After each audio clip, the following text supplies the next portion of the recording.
अध्याय की शुरुआत में कृष्ण बताते हैं कि यह अविनाशी योग उन्होंने सबसे पहले सूर्यदेव विवस्वान को दिया था। अर्जुन के पूछने पर कि सूर्य तो बहुत प्राचीन है और आप अभी के हैं, तब कृष्ण अपने ईश्वर होने का रहस्य उजागर करते हैं। 2.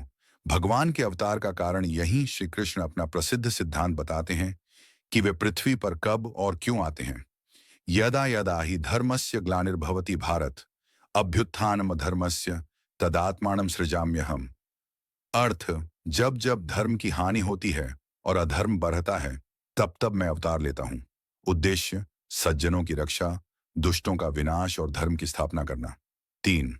वर्ण व्यवस्था का आधार कृष्ण स्पष्ट करते हैं कि उन्होंने समाज को 4 वर्णों ब्राह्मण, क्षत्रिय, वैश्य, शूद्र में विभाजित किया है, लेकिन इसका आधार जन्म नहीं बल्कि गुण और कर्म है।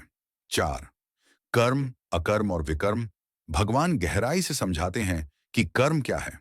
कर्म, शास्त्र के अनुसार किए जाने वाले कर्तव्य। विकर्म, वर्जित या पाप कर्म।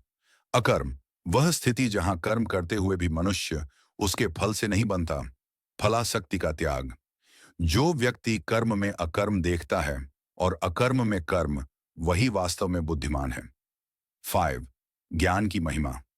इस अध्याय में ज्ञान को सबसे पवित्र माना गया है।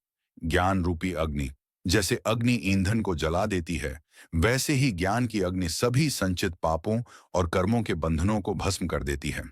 पावनता, इस संसार में ज्ञान के समान पवित्र करने वाला दूसरा कोई साधन नहीं है। श्रद्धा, श्रद्धावान लभते ज्ञानम, अर्थात जिसके पास श्रद्धा है और जिसकी इंद्रियां वश में हैं, वही इस परम ज्ञान को प्राप्त करता है। 6. संशय का त्याग।